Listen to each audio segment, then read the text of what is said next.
केंद्र सरकारने कांदा निर्यातीवरील बंदी उठवल्यानंतर 2च दिवसांमध्ये 31 मार्च पर्यंत कांदा निर्यात बंदी कायम राहील अशी घोषणा सरकारने केली आहे। सरकारच्या निर्णयाचा खासदार अमोल कोल्हे यांनी चांगलाच समाचार घेतलाय। दरम्यान खासदार अमोल कोल्हे यांच्यासोबत बातचीत केली आहे आमचे प्रतिनिधी साईदीप ढोबळे यांनी।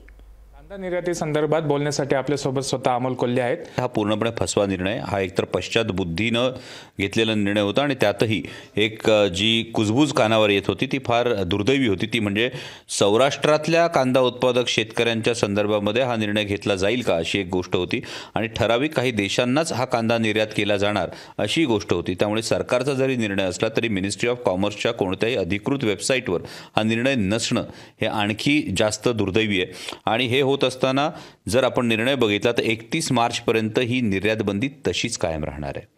त्यामुळे भारतीय जनता पक्षातले जे मोठे मोठे नेते आहेत हे ऑफिशियल ज्यांनी ट्विट करून सरकारचं अभिनंदन केलंय त्यांनी आता या निर्णयाची जबाबदारी सुद्धा घ्यावी की सातत्यानं कांदा उत्पादक शेतकऱ्यांचं जे वाटोळं अक्षरशः सरकारनं केलेलं आहे हे जर आपण पाहिलं तर आता 31 मार्चपर्यंत ही निर्यात बंदी राहिली तर सर्वसाधारणपणे कांद्याचे बाजारभाव मार्च महिन्यानंतर हे पडलेले असतात आणि जरी निर्यात बंदी उठवली तर हे सरकार ढोल पिटणार की आम्ही निर्यात बंदी उठवली, पण त्यावेळी कांद्याचे भाव हे पुन्हा 40-45 रुपयाचे होणार नाहीत।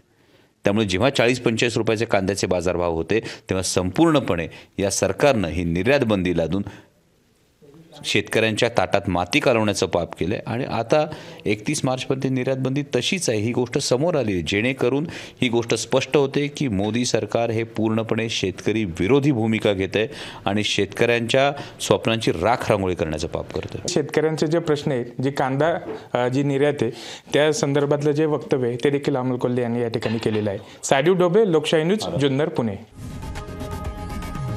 लोकशाही मराठी ऐका, पहा, जागरूक रहा।